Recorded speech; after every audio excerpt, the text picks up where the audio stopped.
Okay, here's kind of the thing, I guess, I have to make a decision for myself what I want.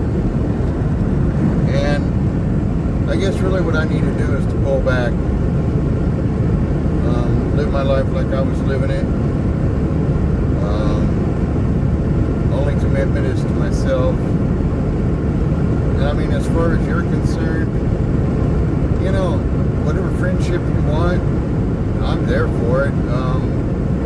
If you want to hang out, I'm there for that too.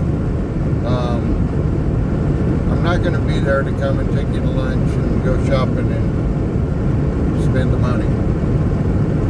Or I give you $100 and figure that covers a babe. And all of a sudden you remember you need to go get a babe. So the one you had would last 2 more days, but the 100 that I give you to put in your pocket wasn't enough to get it in a couple of days. You wanted to go get it right now. Anyhow, it's just little things like that kind of tell me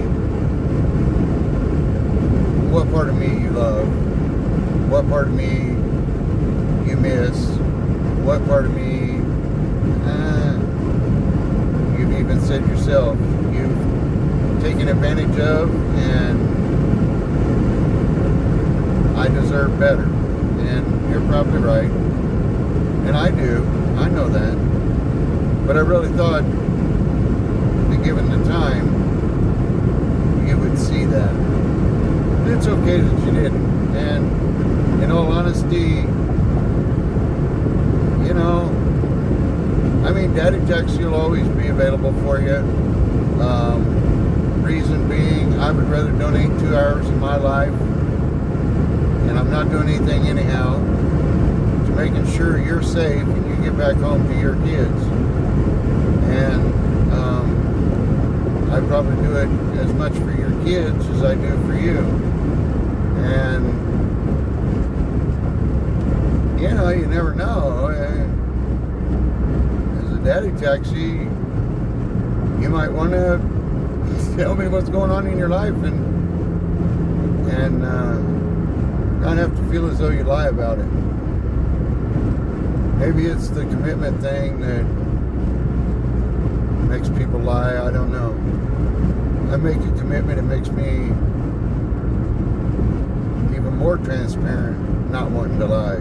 But not everybody's like me. So anyhow, I'm just hoping that you understand. I have no hard feelings. You have a spot in my heart. You always will. But how much that spot's worth kind of has to do with how much love you show me. And like I said earlier, if we compare the two, who really has shown the other they love them the most? And through the actions prove that they really do miss them. And I know you say it, I know you mean it, but you don't mean it like I do. And I don't mean it like a competition thing. I mean it like it's just reality. Okay, let's go with an update here. Earlier I was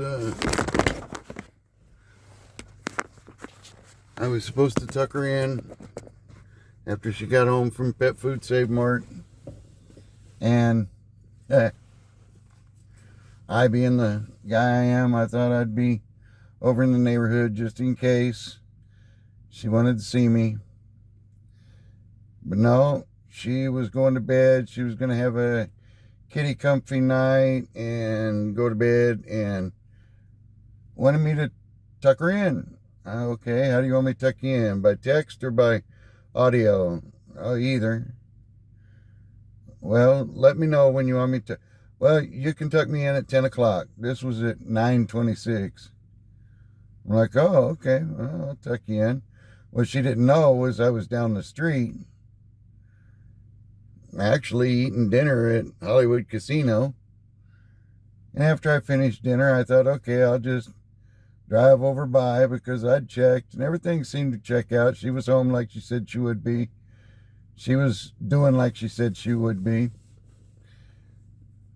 But when I went back by to check, there was another car in the driveway. And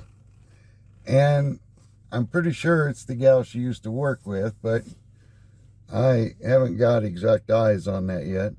So I parked and I waited and I watched. And lo and behold, a car pulled up and 3 girls got out in front of her house. And she was one of them. When she went to the door, she just opened the door. So I don't know who was in there watching the kids, or even if there were kids there. I'm pretty sure there were, because after a little while, her bedroom light finally went off. And after a little while after that, she come out the front door with, I think, the girl that she used to work with. Now, they got in her car, and me being the, wow, caught in the act, unfaithful, I followed them to the local bar that she had me meet her at one night. And she parked her car here and we went to casino. And anyhow, I'm just sitting waiting basically for the bar to close and to see where she goes from here. She doesn't need to know that I've been following her or checking on her. But she had me call and tuck her in at 10 o'clock, which is odd. Because it's like, let me know when you're laid down and your lights are off and you're ready to go, and I'll tuck you in. Like we used to do in the beginning. So 10 o'clock rolled around. I sent her a text that said, hey, wishing all the best for you, sleep, whatnot. And then I also sent an audio right behind it that said, love and miss you. Because it means more if you hear it from somebody's voice than if you just read it in a text, I guess. Those are the things that she needs, but I'm not sure she's delivering the things that I need. I'm sitting right here now, living in one of her lies, and just going to see how far I can take it before, I'm pretty much done. I don't need much more closure. Now it's just a matter of why walk out in the middle of it. Let's see where it goes, where it takes us. See if she comes out with somebody, or I guess I'll update you on my drive home what I figured out or what ended up happening.